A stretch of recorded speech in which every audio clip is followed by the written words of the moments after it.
Okay, wonderful. Good morning, good afternoon, or good evening, depending on where in this world you are right now. And welcome to this 90-minute Global HIV Prevention Coalition key population community of practice on sustainable and scalable primary prevention programs for key populations.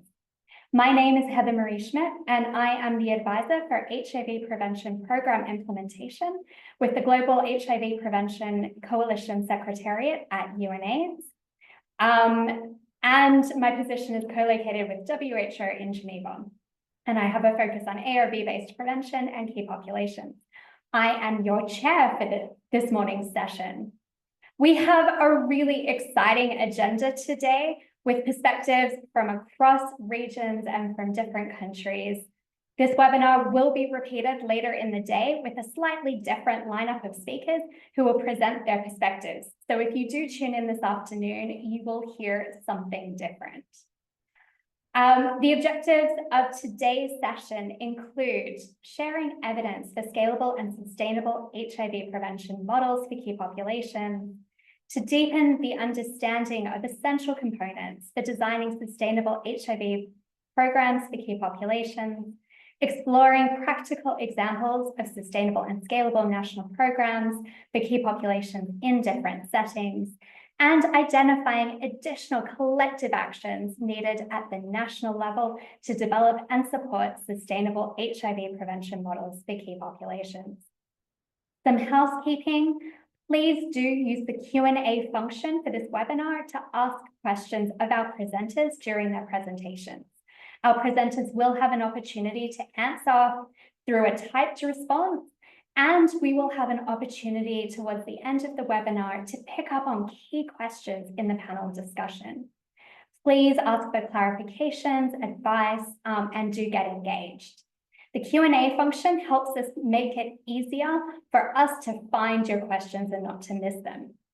And I can see that people are already using the chat to introduce yourself. So please let us know who you are and where you're from. We also have interpretation in, I believe, Spanish, French, and Portuguese. Colleagues, please correct me if I am mistaken and add it in the chat.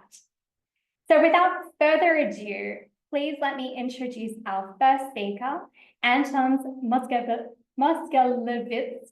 I practiced this, I am so sorry. Who will present on recent analysis of global evidence, key approaches and principles of scalable and sustainable HIV prevention models for key populations. He will identify common features of sustainability and scalability from this analysis. Antons is a technical officer for key populations at the WHO Global HIV, Hepatitis and STI program based in Geneva. Let me hand over to you, Anton. Thank you very much, Heather Marie, and good morning, everyone, or good afternoon. Happy to present. So here we will, Here we will present the work that has been done by the Global Prevention Coalition with UNAIDS and WHO and many other partners all around the world, where we were trying to identify and characterize scalable and sustainable HIV primary prevention models for people from key populations. So next slide, please. So why sustainable and scalable key population prevention programs matter now, as always. But of course, you all know that key populations are central in the HIV response globally because more than 55% of new HIV infections still occur among key populations and their partners. And this number is even higher in the countries outside of African region. So actually in most countries in the world, the key populations are most affected and they represent the absolute majority of new HIV infections. Next slide. So why is it so? This is mainly because there are still many barriers that prevent addressing HIV among key populations, which is include lack of funding, stigma, discrimination and criminalization, and fragmented services. In addition, this year we have witnessed unprecedented funding cuts, which have had profound impact on HIV prevention models, programs, especially for key populations. And finally, effective models that are sustainable and delivered at scales are essential for long-term impact for ensuring key populations are not left behind. Next slide.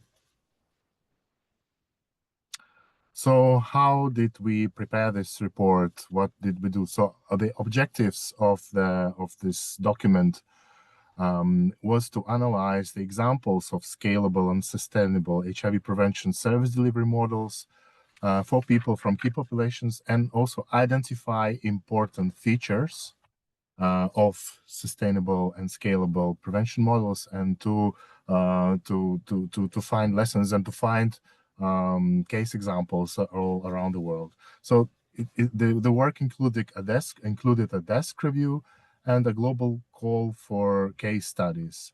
So we've conducted more than 250 interviews with different stakeholders on different level, including the governments, including the implementing partners, including the civil society and communities. And criteria for inclusion were sustainability, scalability, and service quality and coverage, and also innovations. And we were looking at the programs for gay men and other men who have sex with men, transgender people, sex workers, and people who inject or use drugs. Just to note, we did not include people in prisons and other closed settings in this program because it's quite a different service delivery usually. Next slide. So we have reviewed many countries. There have been many programs suggested by partners, but we were able to deep dive only in 2 examples, which include Australia, Brazil, El Salvador, Kenya, Moldova, Nigeria, Philippines, Thailand, and Zimbabwe. So this list was not exhaustive, and but there were, of course, the great examples in other countries. But here in this report, we aimed to have a variation between the countries and also between different models, country income levels, and types of epidemics. So later in this webinar, we'll have a selection of countries presenting their own case studies. So I will not go deep into the details about specific countries. Next slide. So to summarize, we have identified like 3 models how sustainable and scalable prevention models programs can work. So the first model is mainly donor funded, and there might be some funding going directly to the providers, and often donor supported programs provide funding specifically to key population-led organizations. Also, the first model often includes donor-supported procurement, for example, in Kenya, Nigeria, and Zimbabwe. And there are pros and cons. In the short term, of course, this allows procurement of lower cost drugs and products. But in longer term, it needs to, I mean, the procurement needs to be transferred to the government structures. So the second group of service delivery models, or second model, is where significant domestic funding is in place, and often it's managed through a semi-autonomous agency. And there are different examples of funding. So it could be a bulk procurement of services by government, reimbursement to civil society organizations via national insurance agencies, different model of social security funded services, and other models. And finally, the third model is where The key population programs are fully funded domestically, and the service providers are registered and reimbursed or contracted by the government. And this, of course, is the case of mostly high-income countries, but increasingly we see also other countries are adopting this model. Next slide, please. So here in this slide, the idea is to present the typologies of service delivery models, and the main message here that the diversity of HIV prevention services. So usually the biggest part of the HIV services, these are primary healthcare facilities in the communities. And they are the most common types of services in general. Then key population-friendly primary healthcare facilities, which may involve co-location or partnerships with civil society organizations. Then there could be sexual health services, which are typically government-run, and they provide services for key populations. Then there are also private health services and pharmacy settings. And finally, there are services which are led by the communities or civil society organizations, and they usually include like drop-in centers, mobile and outreach services, and these are really facilitate entry to those services. So in the services which are not run by the community, the most common barriers include not only stigma and discrimination, but also maybe the opening hours, or maybe the services are not acceptable or not accessible to people from key populations. So ensuring sustainability, including in this service delivery models, includes addressing those barriers. So, and the key was integration of services and avoidance of siloing, which can be supported by funding models that integrate civil society-led services into broader health systems and bringing services closer to the populations, and involve civil society organizations in all models. Next slide, please. So what are the common features of the sustainable and scalable models that we identify through this exercise? So first of all, domestic funding and national ownership is a key priority for making the programs sustainable.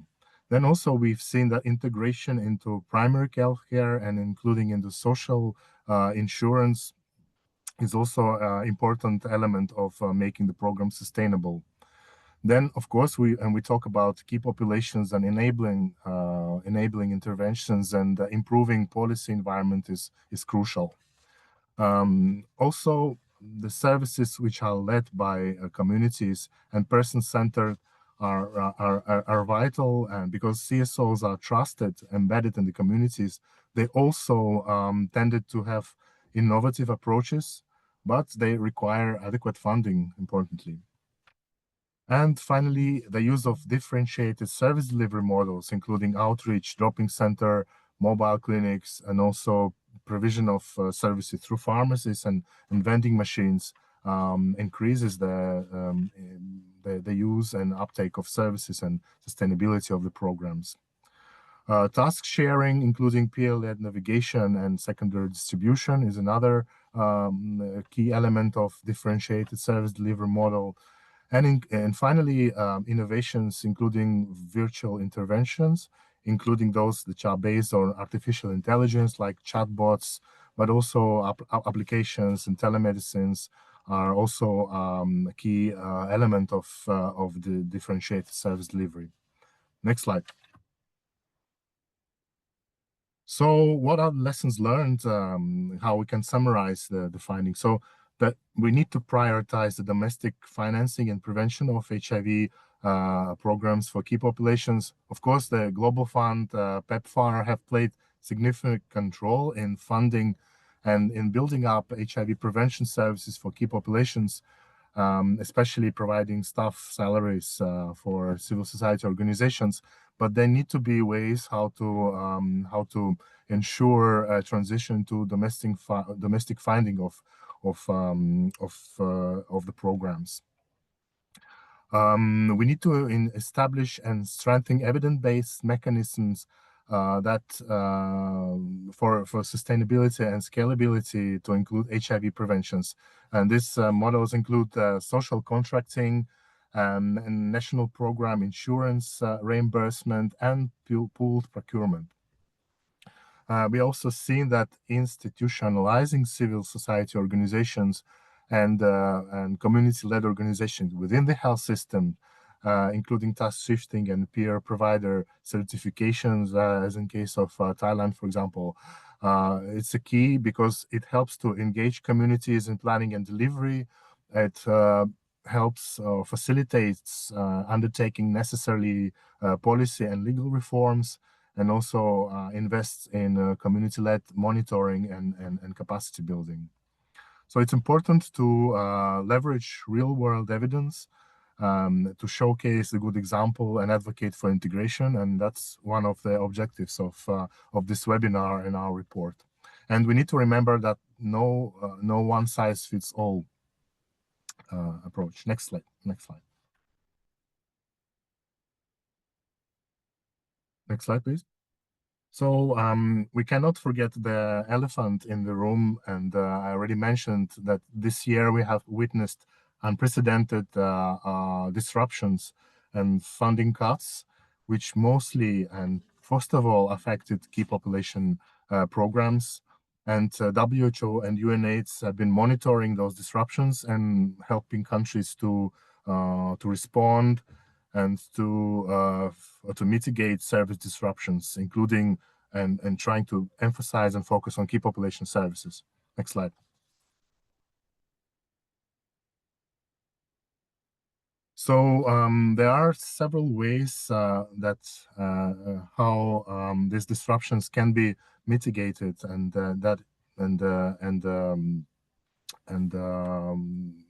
prevented.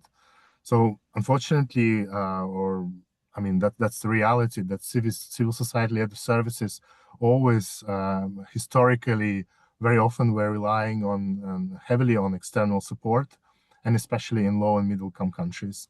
And reduced funding jeopardize access to PrEP, harm reduction, and community-based services. So immediate adaptation is needed through domestic resource mobilization and inclusion of key population-led services into health insurance schemes. Emergency transition plan to maintain clinical services. We also seen that multilateral partners and other donors have mobilized services. So there have been like emergency support for short-term gaps and for ensuring transition to more sustainable funding models. And we always need to advocate to protect and prioritize key population services in national budgets. So please, next slide. This is just to give you a glimpse on the new guidance documents on the sustaining HIV priority services in changing funding landscape. This draft document was just presented yesterday, but you can access this online, and it provides countries guidance on prioritizing essential services, and there is a very strong focus on the community-led and community-based service delivery models, which is absolutely necessary to ensure continuity of services, of prevention services for vulnerable groups, including for key populations. And there is a link, and I also can share in the chat the link to this document so you can access it. So next slide, please. So that was briefly the introduction to this webinar. We'd like to thank Graham Shaw, who led this work on behalf of the Global Prevention Coalitions, and also we'd like to thank contributors from all the countries, from UNAIDS country offices, communities, and global partners for for the contribution and data collection and improving the draft document. And also, we would like to thank the UNAIDS Secretariat and the WHO Global HIV, Hepatitis and STI program for contributions to this presentation. Thank you, and I'm happy to answer any questions. Over to Heather Marie. Thank you, Anton. One of the key things that stood out to me is really the opportunities and importance of community-led organizations to be well-funded and integrated within these systems. And I think this is going to come up as a theme as we move through this. We are running slightly late, so our next presenter is Iris Ameni, who will present on UNAIDS-led efforts to develop and implement HIV prevention sustainability roadmaps. And she's going to highlight how key population programming is being institutionalized by a few countries within the broader health system, and the challenges along with the need to prioritize.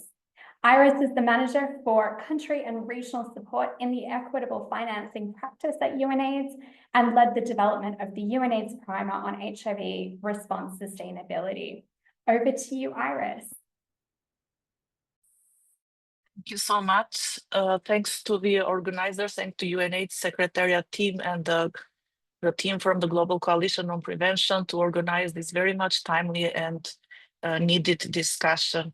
Without further ado, I would like to try to see how I can go into presentation mode. I'd like to continue with my presentation where I'd like to share a few updates about the roadmaps on sustainability, what has been planned before the funding crisis, where we are now, and what are the opportunities for integrating the models that were so discussed in the previous presentation, which was very useful. So first of all, just to say that we are in the difficult situation, but also in the critical moment. There is a new global AIDS strategy, and there is also the opportunity that we have to work towards the new targets. On the other hand, we have a very challenging environment where we see that the funding cut, as you saw, the cut and the funding difficulties have been particularly affecting the HIV prevention and key populations. So there is also estimates that show us that the number of people needing treatment and people in prevention are going to be growing given the funding cuts and the funding interruption. On the other hand, the whole discussion is set against a framework where not only we haven't reached the end of AIDS as public health threat, but there is also a growing number of people that will need both services, prevention and treatment. The funding situation for HIV prevention and key population was also at risk before the funding crisis because it was heavily dependent on the international financing.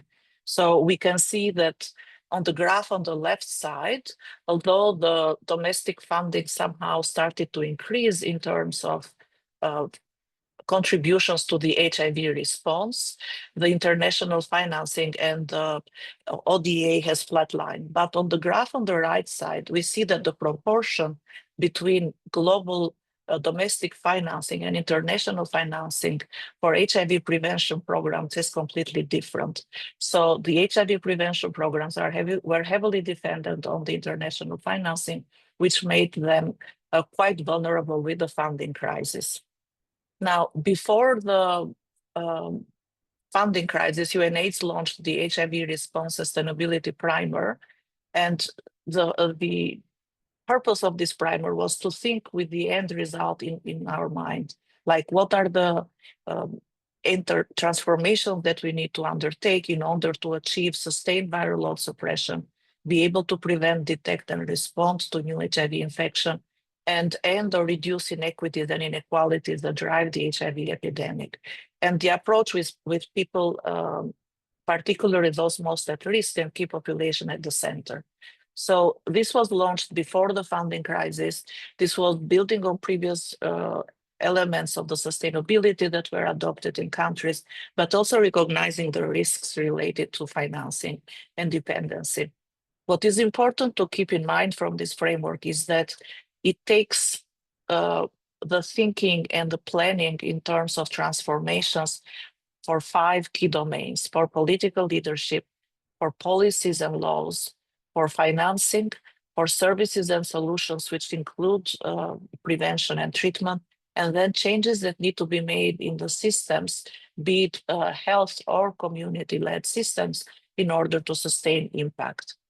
So that primer guided into country the development of the sustainability roadmaps.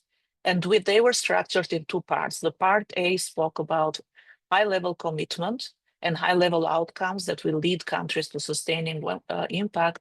And the second part is about a transformation plan for 2 to 3 years in order to detail the activities. Now, many countries developed the first part. More than 30 countries engaged in the first part at the end of 2024. Many countries developed the first part, and there is a table on the right side where they define their commitment and political engagement. And we analyzed those.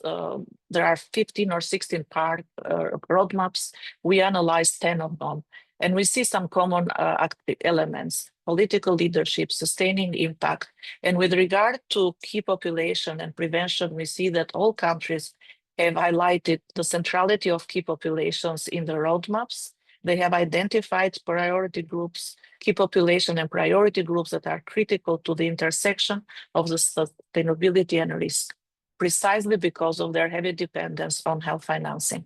And they have highlighted the targeted programs aligned with the guidance of the Global Coalition on Prevention. So we discussed this slide. I spoke about the primer. I'll just go through Heather Marie very quickly. I spoke about the 2 parts of the roadmap, part A, part B. And I was talking about the slide where, in the slide, which countries have developed part A and how have they identified key population as central to this, to their roadmaps and commitments. And then I was discussing the challenges. So the roadmaps have identified the following challenges: heavy reliance on donors, service delivery and fragmentation of service delivery and coordination.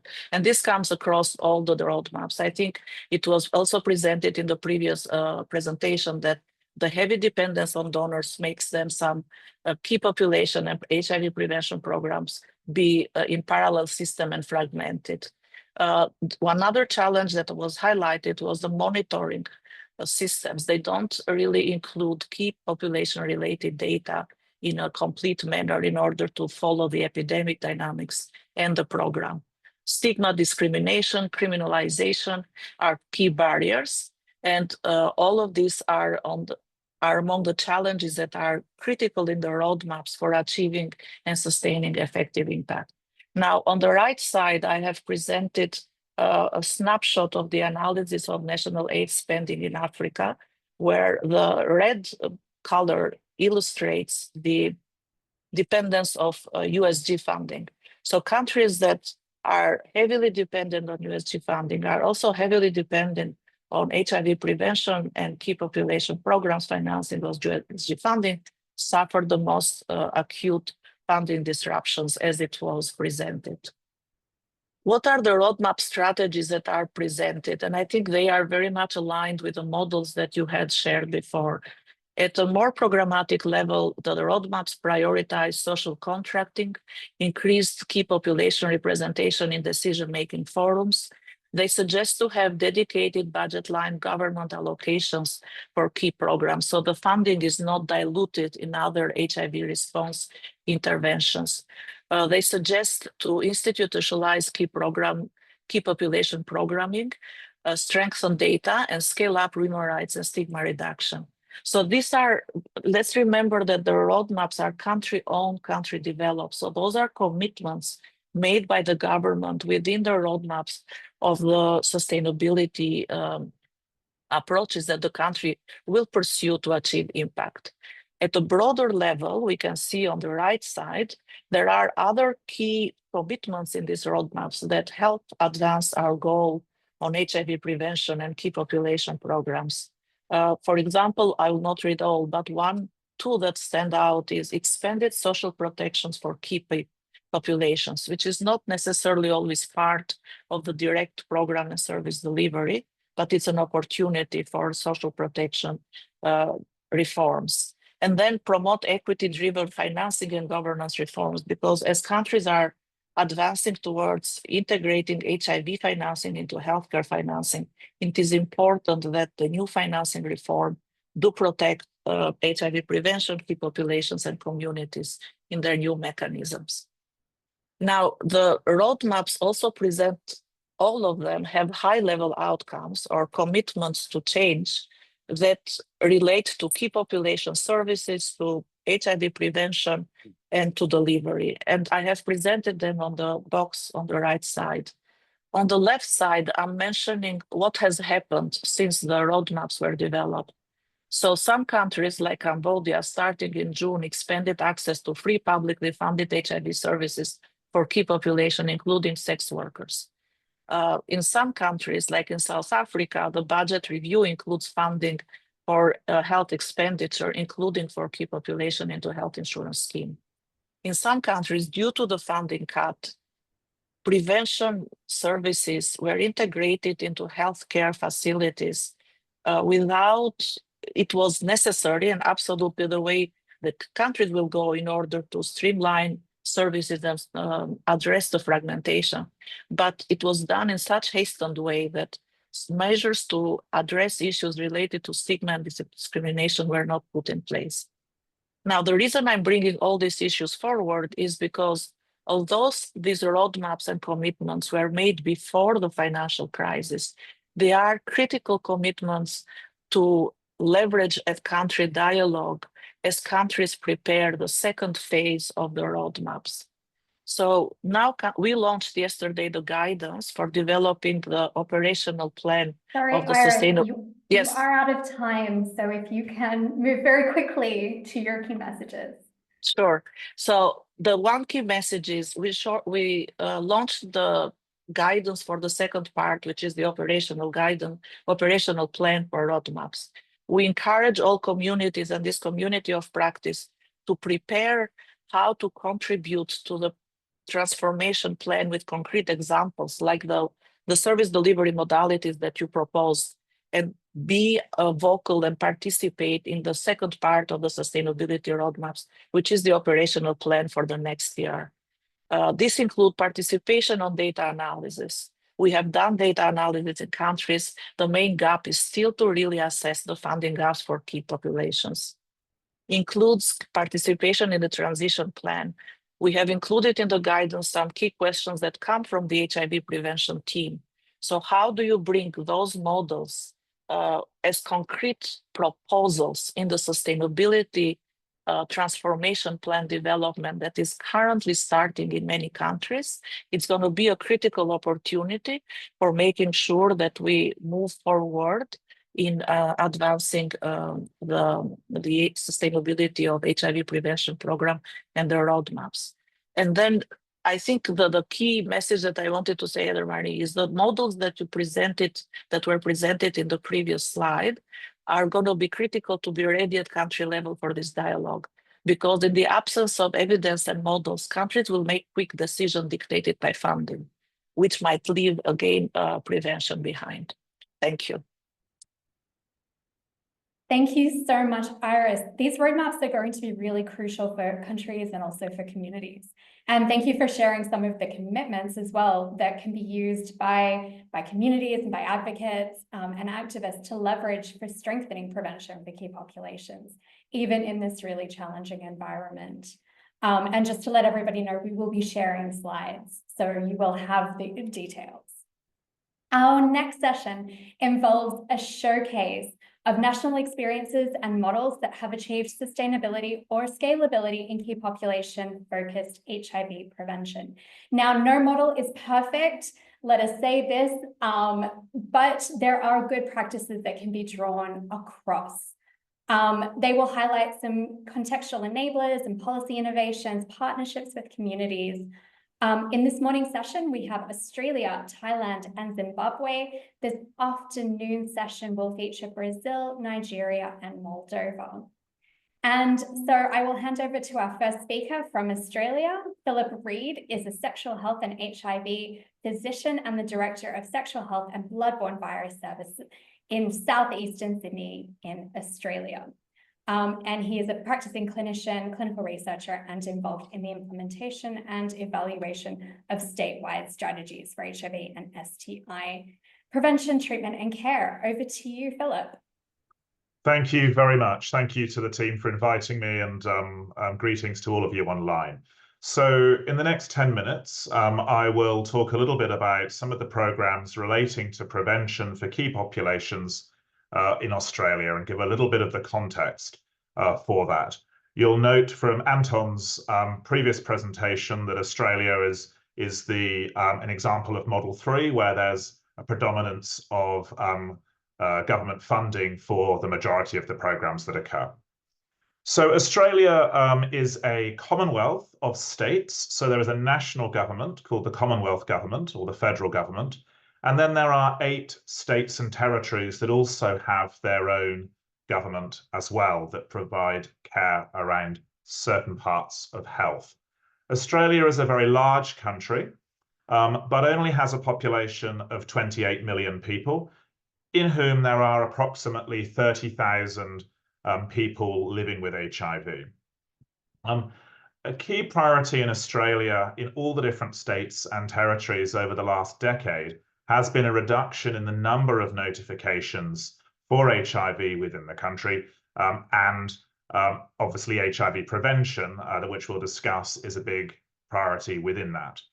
Now, this is just to show the impact of some of the prevention activities on HIV diagnoses in Australia. The graph there shows a reduction in new diagnoses over the last 10-year period. And if you've got very good vision, you will see that the majority of that reduction has been amongst men who have sex with men.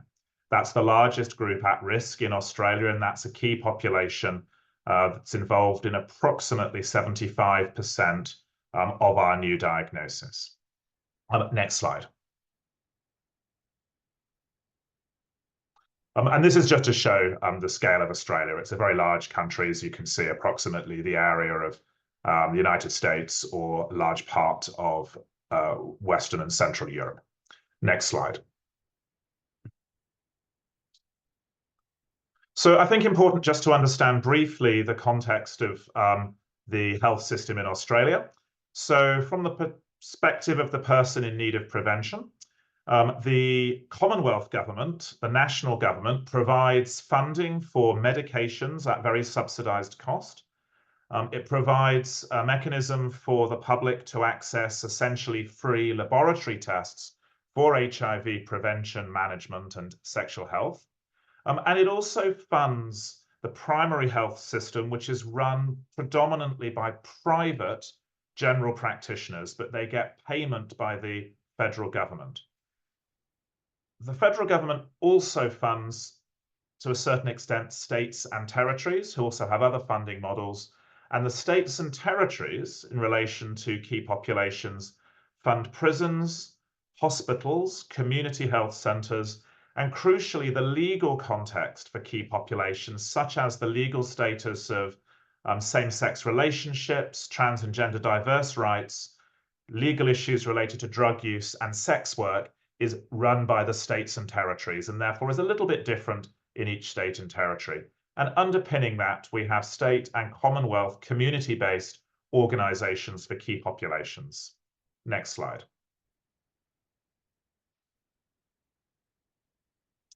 We also have a very enabling policy framework. So we have both national and state-based HIV strategies, which identify priority populations.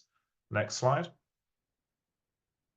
And there are targets for prevention. For example, we have targets around 90% of men who have sex with other men reporting an effective form of HIV prevention, that 90% of HIV negative men who have sex with other men and don't use a condom are on HIV PrEP. And you can see at the bottom there a number of initiatives that we are then enabled to go and deliver and evaluate as priorities to try and reach these prevention targets. So let's have a look a little bit about 3 key populations. Next slide. So, as I said, the biggest key population in terms of diagnoses and prevention in Australia is men who have sex with men. We have 3 pillars to that really in the prevention space. So pre-exposure prophylaxis, which is provided both through the private primary care system and also a number of public free sexual health clinics. There are many models that are used where nurses are able to initiate these medications. And of course, people who can initiate are all registered healthcare professionals. It's effectively free or low cost for people, even if they don't have access to the Australian normal healthcare system. So this is now provided for free to everybody resident in Australia, regardless of citizenship. There's a very big focus on community promotion and co-design of prevention and awareness around PrEP with our LGBT organizations. And a number of online models have popped up where people can order tests and PrEP and have it delivered to their home. A key pillar as well of prevention, of course, is treatment as prevention, and we have quite high treatment targets. Again, some HIV treatment is able to be provided through primary care, also specialist clinics. It's also free for anybody who's resident in Australia, regardless of residency status or citizenship. And we favour a rapid initiation model and have quite strict processes around loss to follow-up for people discontinuing treatment, and also a number of public health requirements around taking reasonable precautions to prevent transmission to others, which would include being on effective HIV treatment. And of course, condoms are promoted, free and available. The multicolored picture there just shows you the change in prevention methods used by gay men in Australia over time. And you can see the most marked change is the yellow, whereby over 10 years, now over 50% of men are relying on HIV PrEP as their prevention modality. The converse of that is in green, whereas almost half of men relied on consistent condom use. By 2024, only 1 in 8 men were relying on consistent condom use. So we track this metric of the number of people using an effective prevention methodology. Next slide, please. So thinking about people who inject drugs, the key prevention activity there is, of course, high volume needle and syringe programming. We estimate that now a regular drug user in Australia would be able to receive on average about 600 clean needles and syringes per year. And the model is of an anonymous confidential program. You don't need to give details. There are multiple access points, over 5,000 access points now across the country, ranging from face-to-face peer-delivered services to vending machines and even postal and online services. We often staff these programs with people with lived experience and have very close collaboration with peer-based organizations. We work with the police around their understanding of harm reduction, and there is some drug law reform which has enabled injecting facilities in 2 of our major cities. And I think crucially as well, we've been able to integrate primary healthcare services into many of these needle programs, allowing access to crucial health and social support. And we have an aim of reducing receptive syringe sharing. Next slide, please. And then in terms of the key population of sex workers, the legal status of sex work varies from state to state. It is readily accessible as a work option in every state, but the legal status does vary. It is decriminalised, which is we would consider a best practice model in New South Wales and the Australian Capital Territory. Sex workers have high rates of condom use for vaginal sex, and a lot of the focus is around clinical outreach partnerships with community organisations to locations where sex work occurs. And we take a very advocacy and human rights-based approach around our work with these populations. There are specific cultural groups and also dedicated programs for our Indigenous First Nations Australians. And I should have said, but underpinning many of these strategies, we don't have a specific strategy for trans and gender diverse people, but gender and gender diversity underpins the response to all of these different prevention methods. And last slide. And this is just an example of a clinic. And so in summary, HIV prevention models for key populations in Australia are supported and funded by government policies and strategies. They're enabled by a human rights and pragmatic harm reduction approach. They're delivered in partnership with affected community. They're distributed across the country at points of need and decentralized where absolutely possible. They're very much focused on access, minimizing gaps, and understanding who is missing out. And fundamentally as well, they're data-driven and evaluated and repurposed if they aren't meeting the aims. So that's a little summary of where we're at around HIV prevention. In Australia, I'm happy to answer some questions at some point. Thank you, Philip. And I think there will be lots of questions for you. Australia, while not perfect, has some clear good practice examples that many countries, I think, can aim towards. And it's always helpful to know what is possible if there is actually sufficient funding going towards key populations and HIV.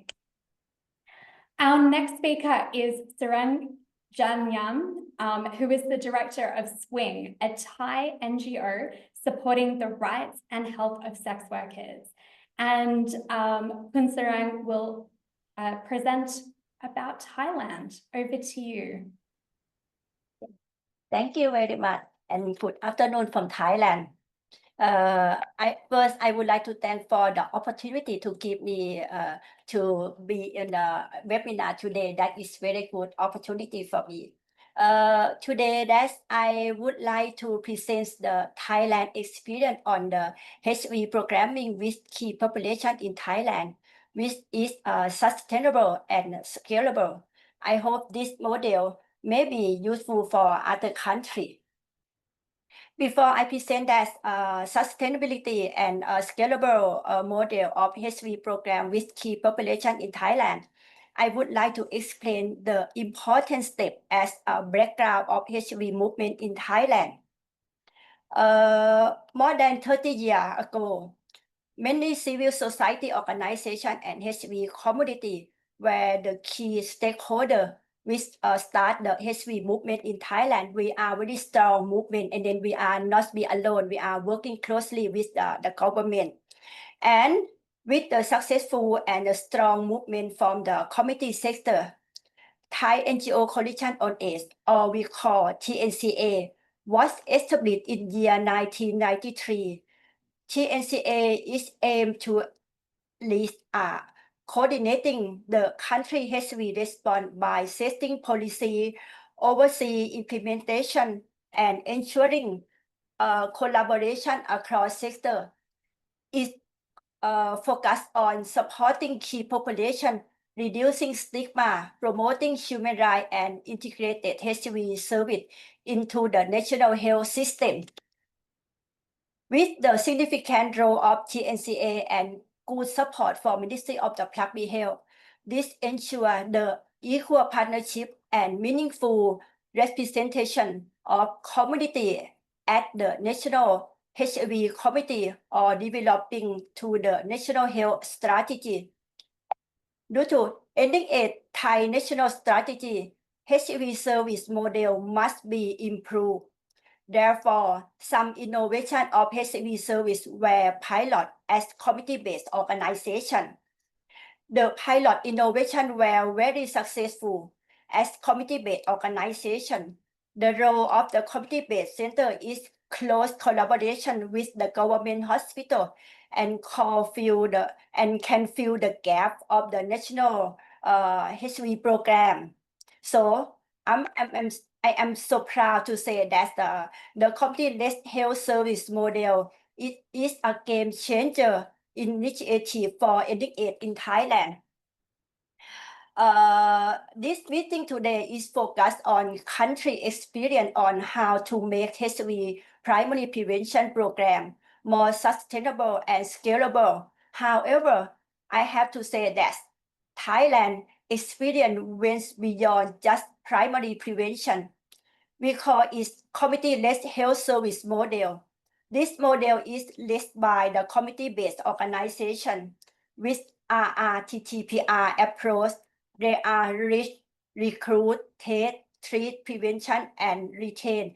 This model that is a national model that we are both committee people and also the government. We use this model. In the past, the community-based organization pilot many innovative HIV service. It shows that the role of the committee will not be limited only to primary prevention, not just only risk and recruit, but it should include the whole cascade of RRTTPR, risk, recruit, test, prevention, and retain. This is okay, can show that it's in Thailand, the community-led health service that we can provide for whole of the service in every day. In my clinic, we have a lot of the key population people, they come to get the service in our committee. Okay, next please. Before the success of the community-led health service model, we went through a long journey with many of the challenges, many of the problems. We have spent more than 10 years developing the service model and driving policy advocacy in parallel to ensure that the community-led health service model is recognized and accredited as part of the national health service system. Until now, we go to that destination. This model shows the successful performance, which continue a lot to the national HIV performance. And we can be reimbursed from our domestic funding called the National Health Security Office or NHSO. You can see that during this time we working in two hands. In one hand we do implementation service, and in other hand we do the advocacy work that we try to make sure that our service get access to be under the national health security system. Until now, our journey is very success. Next, please. For this slide, I just want to show that the community-led health service model now can be scalable to the other province, and also we also scale to other country also. And also, and we can sustainable and with the domestic funding. This is okay. This is in this slide. This is just only the performance from my organization Swing that we can provide the service. To the key population people. We are only 3 clinics. We can contribute a lot of the national performance for the key population. While in Thailand, we have more than 900 government hospitals to provide the service. But for this graph, it shows just only the performance from our 3 clinics. We don't want to try to show that we are do something better than government, but we try to show that how much that the committee we are contribute to the country, and then this is not a competition, but for the partnership. Okay.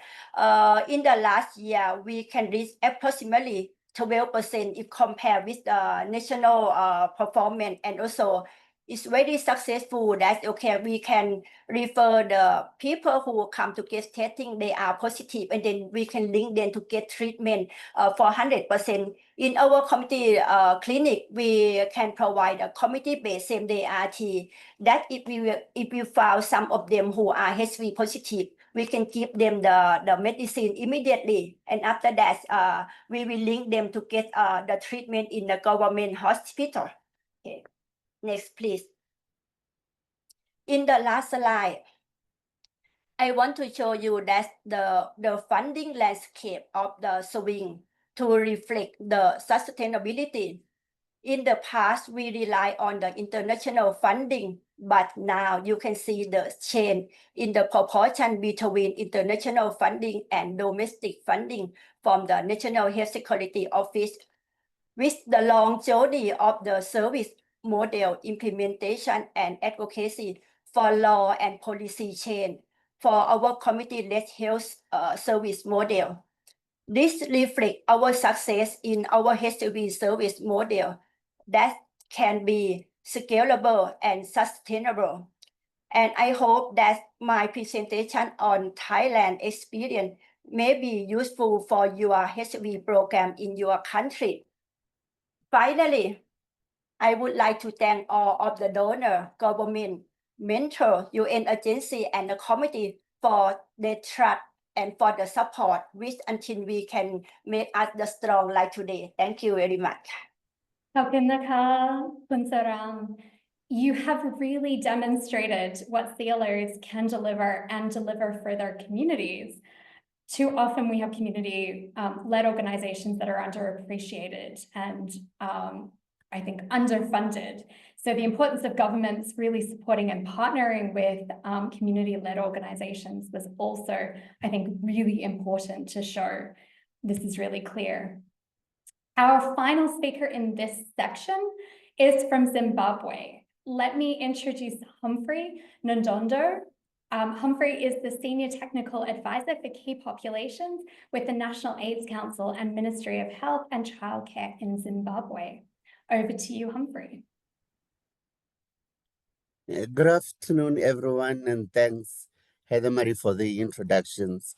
I'm privileged today to be sharing our presentation on scalable and sustainable HIV prevention programs for key populations in Zimbabwe. And let me hasten to say, we will speak to efforts around integration, scaling, and particularly thinking through what we can do to sustain key population programs. This is our presentation outlined very quickly. I'll share some of the challenges broadly in the HIV response for key populations in Zimbabwe. We'll speak to the Zimbabwe HIV prevention landscape. We're going to talk about integrating KP-focused HIV service delivery in the public sector, and then differentiation, integration, and scale, and look at opportunities to optimize integration, and we will conclude. Forgive my groggy voice today. I'm coming down with the flu. Next slide.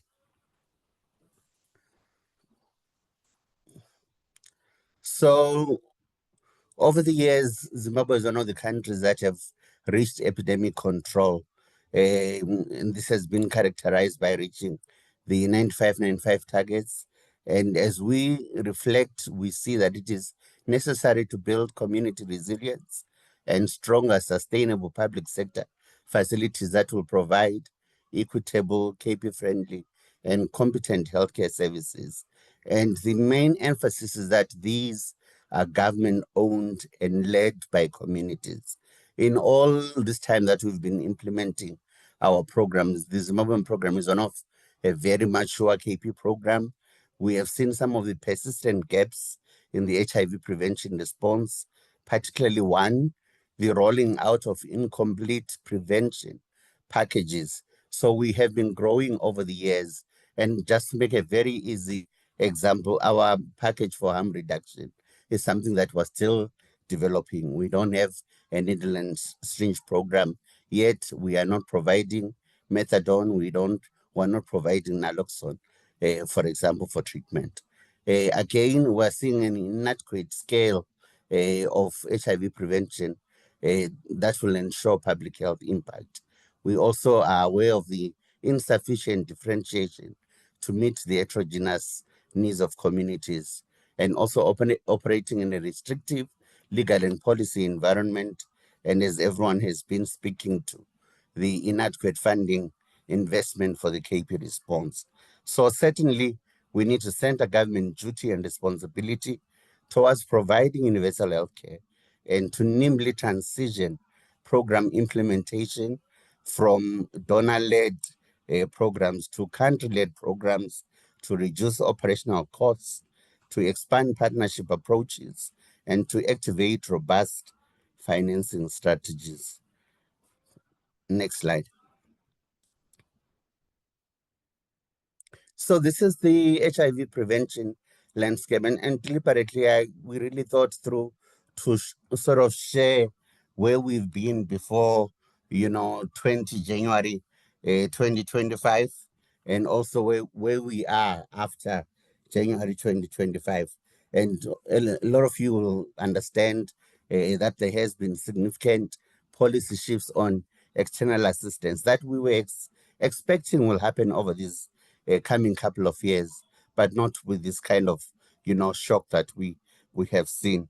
I'll just go through the shadow of the light of what we had before the funding cuts, a strong political will for HIV control from government, from funding and technical partners, and from communities. A robust combination prevention program resulting in 50% decline in new HIV infections in the past 10 years. So overall, Zimbabwe is one of the countries that has been leading in terms of reducing the rates of new HIV infection in the general population. And we were gleaning lessons of how we have done so well and translating what can be translatable to key population groups. Early adoption and adaptation of prevention innovations such as Scalable, active government-led HIV prevention working groups, development of guidelines, of sustainability plans, and HIV prevention roadmaps, evidence-driven implementation of HIV prevention leadership, and astute technical support. We enjoyed a lot of donor support for differentiated HIV delivery and also active peer footprint that has been central to delivery of the different DSD models. And I'll go to the shadow of what obtains today. We have seen the significant disruption of PEPFAR-supported KP prevention programs that were really leading a lot of the work that we had been doing in country. We've also seen the defunding of one of the technical mechanisms that has been leading and supporting NAC and Ministry of Health and Childcare and civil society to accelerate the HIV response for marginalized communities. And we've seen the loss of a dedicated KP PA footprint that had been employed within these mechanisms. We've seen also a change in language. Language is very important. We've seen how language has been used to sort of erase other communities and make them in the background, make it difficult for them to access services in new diversity, equity, inclusion language that we're seeing. And also lots of significant funding and disruption in country M&E systems. Next slide.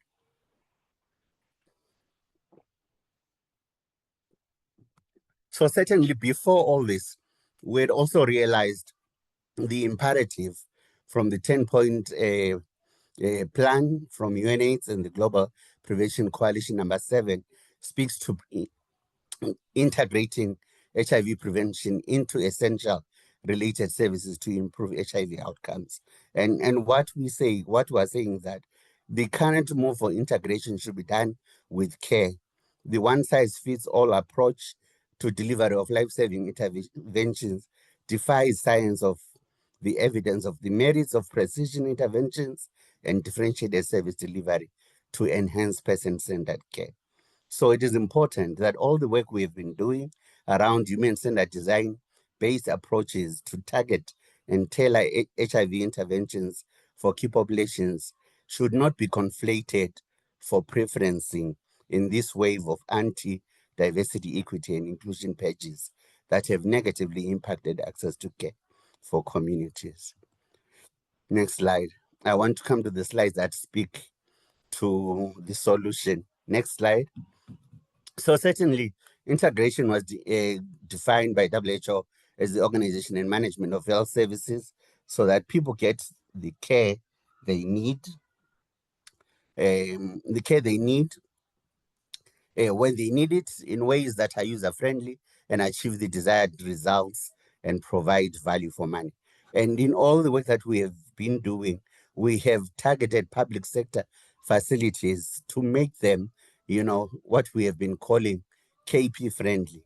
And in these aspects, we are fighting against exclusion, parallelism, and ensuring that we're moving towards the inclusion of KP communities within the provision of HIV prevention services. Next slide. So part of that work details the the specific tenets and principles of integration. Integration should be equitable, it should be differentiated to cater to heterogeneous needs. It should be sustainable, it should be evidence-driven, and it should be led by communities. We are asking that integrating people to access services in the public sector does not mean that we are all the same. It should not be blended. Interventions should not be blended to look like a yogurt, but should demonstrate the different needs and diversities of communities like you would see in a salad. And what we have been saying is that we understand the recipe for controlling HIV, prevention plus treatment in a conducive environment, in a friendly environment will ensure that KPs can access services. So health literacy is important, community support, appropriate packages of services, provider competencies, facility characteristics, equity and non-discrimination, and KP involvement. So all these are very important in ensuring that the services that you are rolling out speak to the very needs of the communities that you are serving. Next slide. So in this slide, it particularly tells us that we have opportunities in the communities before even people approach our healthcare facility to remove the structural barriers that make it difficult for individuals to come to facilities. And when they do, that they should meet with practitioners that are trained in an environment that is affirming, that is responsive, and given treatment that makes them belong, that is supportive and respectful of each individual. Next slide. This slide speaks to the importance of removing social and legal barriers to HIV services for KPs. And all of these issues are KPs are cross-cutting, particularly ensuring that there are forums where communities meet, that you have your human rights working groups are functional, that you have key populations representatives within the country coordinating mechanisms and other prevention forums that you may have, and that you provide TA and capacity strengthening to communities to particularly to be able to respond and participate in different processes. Last slide. So my last slide speaks to these opportunities to integrate KP-focused HIV service delivery. We should reinforce government ownership and community leadership for the response. We should continue to improve donor coordination. We should also fast-track implementation of innovative and novel prevention interventions like Lena Kapave. We also need to right-size the role of donor-funded implementation and consider what maintenance work looks like for programs that may be mature. We also need to really look at task shifting and make policy adjustments to strengthen the HIV prevention response and optimize the skills and abilities of community cadres to deliver HIV prevention, and also to move from criminalization to harm reduction for all key populations. I think I want to rest it there. Over to you. Thanks, Heather. Thank you very much, Humphrey. I think you've really showcased what Zimbabwe has been able to do. And one thing that really stood out to me was that strong political commitment from government and strong activism from community that really helped to put Zimbabwe on the right track despite those funding challenges, and also anchoring the work in diversity, equity, and inclusion. Now, let me introduce Ahmed Said, who is the Kenyan Harm Reduction Advocate and founding executive director of Kwale Network of People Who Inject Drugs. Ahmed will reflect on opportunities and challenges related to sustainability for HIV prevention programming for key populations, and hopefully offer some recommendations rooted in lived experience, community priorities, and equity. Over to you, Ahmed.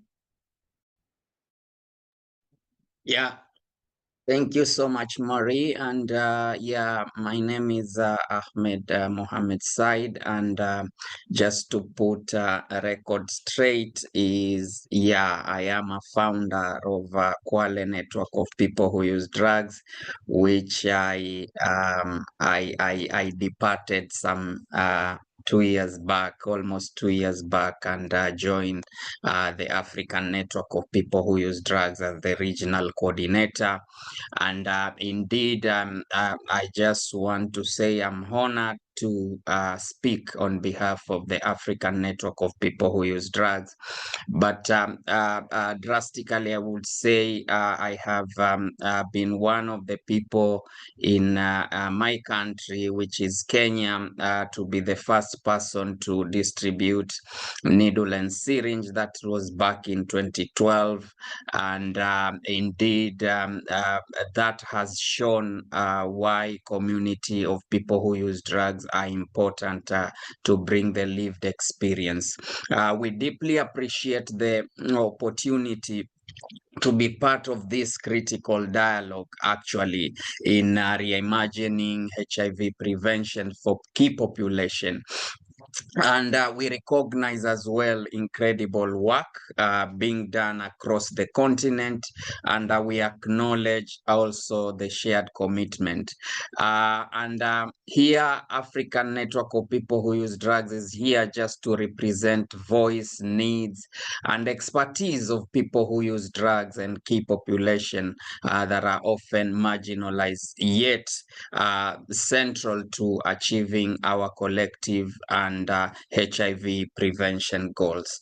One of the, I'll share like 2 or 3 challenges that like despite the progress, the HIV prevalence among people who use drugs in Africa remains disproportionately high. Stigma and discrimination, criminalization, and lack of access to tailored service continue to fuel epidemic within our community, and also lack of funding for community-led organization. The current approach really of has failed to address the root cause of vulnerability, which ignores the lived realities of people who use drugs, undermines the effectiveness and the sustainability of prevention effort. Sorry. We are here like not just to present challenges. And before I go to anything, I just want to say the work stop order versus HIV sustainability is something. The work stop order was unseen pandemic, and it has been a pandemic since the towards the end of January, the announcement that was done, and thereafter the work stop order, which has totally disrupted the plans. I am noting what Iris was presenting about the HIV sustainability primer, which was clearly in terms of how the community involvement need to be in the play. When you look at page 7, page 8, page 14, page 17, page 20, 22, all the way, you will find that it was clearly mentioning if you come to our roadmaps, country national roadmaps, they are very silent in terms of the continuation of harm reduction program and the key population. And you will find that there are involvement of the key population, but really the needs within that were loudly spoken are not really well documented. So for African Network of People Who Use Drugs, we will still advocate for for a paradigm shift, one that places people who use drugs at the center of designing, implementing, and evaluating HIV prevention program. We are also championing on evidence-based intervention, including harm reduction strategies such as needle and syringe programs, opioid substitution therapy, overdose prevention, education, and naloxone distribution. As we speak right now, we have countries like Zambia, we have countries like Ethiopia, we have countries like Somali, we have countries that are really, they don't have this package of harm reduction. They don't have even a needle and syringe. People are still buying needle and syringe. People are still going to the clinics and not get services. Once they go to a clinic, they are referred to a mental health facility because drug use is still considered as a psychiatric issue, which is not the truth based on the realities. We also call for partnership and collaborations, and here we ask donors, governments, implementing partners, and fellow communities as well to invest in community-led initiatives. We support African Food and other community-led organizations to fast-track the solution, because once we are in the center of the program, we are easily fast-tracking and the other thing also is to urge the member state, because there is power in data. I was so happy to read the presentation from UNAIDS, the presentation from Australia, the presentation from just Zimbabwe. I think this data is a heavy negotiation for us to decriminalize drug use, because once we advocate for policy reform, we reduce stigma and we increase access to health services. I think once we are able to advocate for that, then and member states in this platform can be the best people to help us. So we also need to integrate harm reduction into national HIV strategies. Our roadmaps need to be loud about harm reduction and key population services. And then we are also advocating for meaningful involvement to ensure representation in policy discussion, program and design, and monitoring and evaluation process of people who use drugs is at the core. Finally, I want just to say sustainability isn't just about funding, is all about building trust, is all about empowering community, and it's all about creating last changing solution. I think I've referred to the sustainability primer, which was very, very clear, and I think where it did change and the focus went somewhere else, I think it's a discussion where, as people who use drugs and the community led, we are ready to be there and know where can we control, because we are not only facing challenges, but at the same time we also have solution within our problems. So let's also commit to a future where every individual has the opportunity to live healthy, dignified life free from stigma, discrimination, and the threat of HIV. HIV is still a threat based on the dwindling resources. We see that it's still a threat, because we don't know, for us who are discordant couple, we don't know, for us who are living with HIV, we don't know what will happen if today we are told there is no HIV, there is no ARV, there is no needle and syringe, there is no opioid substitution therapy. Over to you, Chair. Thank you very much, Ahmed. There were a lot of great points that you raised just now, and the silence in many countries on harm reduction is deafening. So especially when we know that there are highly effective, and harm reduction is highly effective and some of the most cost-effective and even cost-saving of interventions. and for highlighting the importance of decriminalization and that sustainability isn't just about funding. I want to open the floor now for questions. If I can have all of the speakers please turn on their cameras, and to audience, if you have questions, please type them in the Q&A function. We only have a couple of minutes, but I think we can address a couple of questions. The first question, we had two questions really about the challenges of domestic funding, and I want to take these two together. So thank you, Anonymous, as well as Bartholomew Ochonye. These questions both together highlighted that even for a general population, there may be no functional health insurance scheme or other scheme that really covers HIV prevention. And that the foreign aid cuts have really reduced funding to HIV prevention. So really, the question here, what can we do to reduce the trend? How can we strengthen HIV prevention for everyone, but including key populations, making sure they're not left behind? Who wants to have a first stab? Maybe just a very quick one sentence. I know it's very brief, but just one sentence to say a piece of advice on that. Please unmute. Unfortunately, for some reason, I can't see.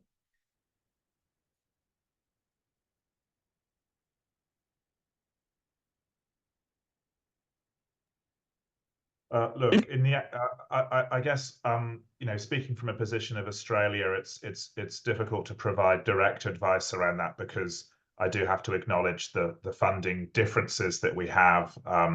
You know, we spend about 10% of GDP on health, but in terms of prevention, you know, we still do have, particularly around harm reduction, still have a struggle to focus on harm reduction, particularly say for people who use drugs, compared to supply reduction or demand reduction measures and law enforcement.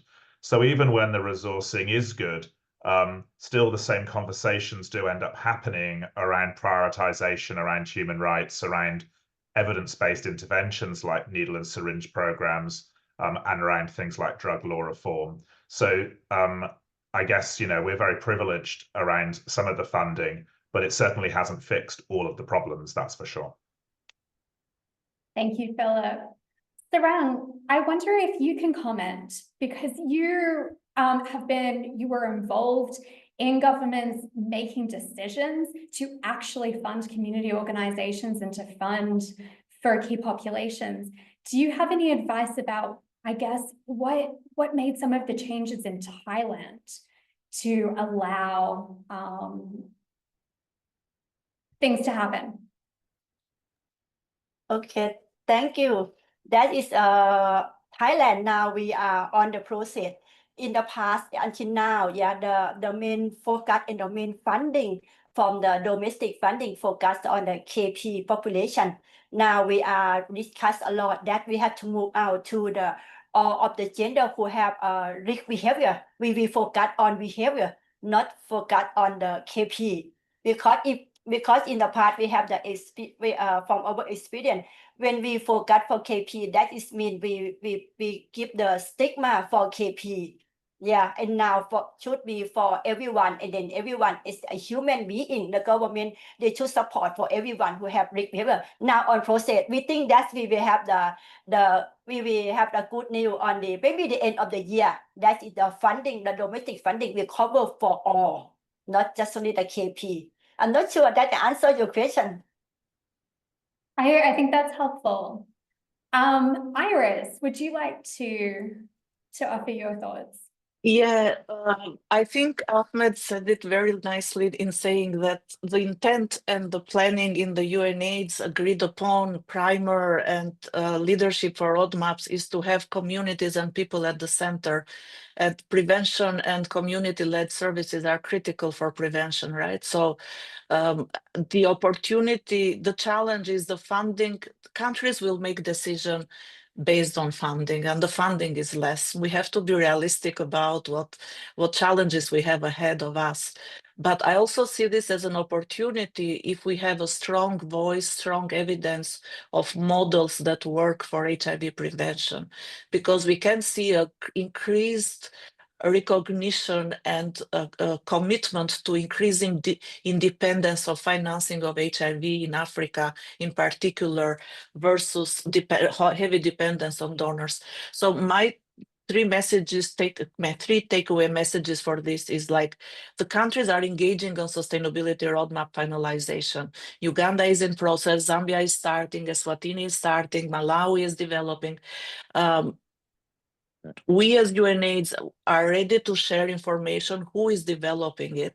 So you are aware and informed about it. From your side, come prepared with a strong voice, strong evidence of models that work, even in constrained funding environments.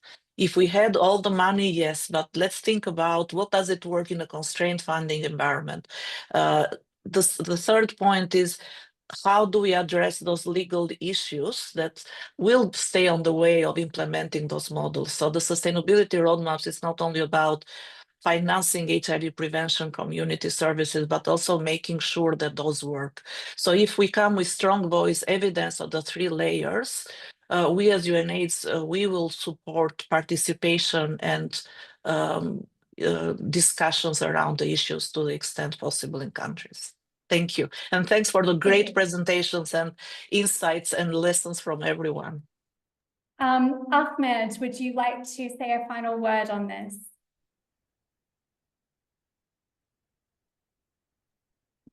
Yeah. I could come. Oh, okay. Sorry. I think that was you, Humphrey. Would you like to weigh in? And then yes. we'll give the final word to Ahmed. Yes, and I'm saying this very plainly because we've learned from COVID that if communities are empowered to make the healthy decision, an easier decision, we will win with HIV prevention. Currently, we are introducing new innovations that require that people are at a facility, are interacting with a healthcare provider. But if we model these around, broadening self-care options and, improving efficacy amongst communities to be in charge of their well-being, then I think that's a narrative that would make prevention work. Absolutely. We have not discussed self-care yet, but I think this is a really important point. Ahmed, over to you. Yeah, thank you. Mine won't be the final words because I will still exist after this webinar, but it will be following words. I think it is very important for us to learn from countries like Australia, whereby they have taken a very upper hand commitment to support the community. And I think it will be also very important for us to live here and have a follow-up on this. And also, if these presentations and data that we have that I've said, they are the powerful tools for us to advocate, if they can also be shared. However, we cannot speak about sustainability of HIV if we are not considering the non-negotiable.